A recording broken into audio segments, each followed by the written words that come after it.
लोगों को बोलने की स्वतंत्रता नहीं है। जब से माननीय मोदी जी का शासन आया, हिंदू अपने को जागृत अवस्था में, कम से कम जीवित अवस्था में थोड़ा सा मानने लगे हैं, पर अभी भी उनको प्रतिकार करने की हिम्मत नहीं होती है। लेकिन मैं ये ठोक करके बोलती हूँ कि जिसने भगवा का अपमान किया उसको भारतीय जनता पार्टी ने और भारतीय जनता पार्टी के साथ हमारी जनता ने मुंहतोड़ जवाब दिया है।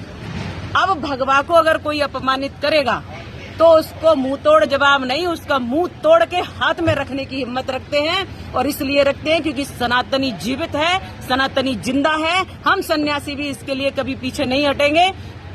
भगवा हमारे देश की आन बान शान है। राष्ट्रीय ध्वज में भी भगवा का रंग रखा हुआ है क्योंकि वो त्याग का प्रतीक है, क्योंकि वह बलिदान का प्रतीक है। और इसलिए हमारे देश को, हमारे सन्यासियों को, हमारे भगवा को कभी अपमानित करने का, हमारी संस्कृति और हमारे देश को कभी अपमानित करने का प्रयास किया गया तो कोई भी नहीं बचेगा। और मैं ये निश्चित कहती हूँ कि उसको हम कभी छोड़ेंगे नहीं। और जिस तरह से भी हो सकता कानून का सहारा लूंगी, नैतिकता से उनको डांटूंगी।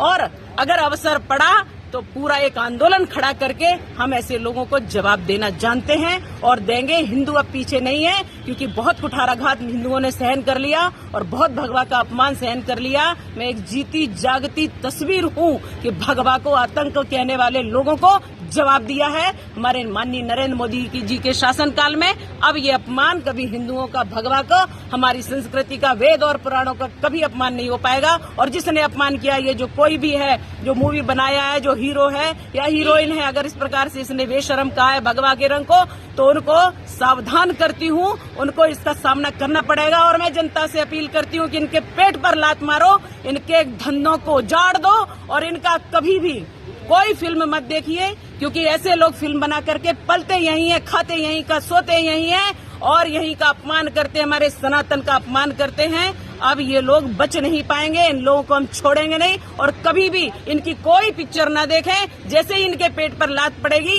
ये यहाँ से भाग जाएंगे और कभी मुंह दिखाएंगे।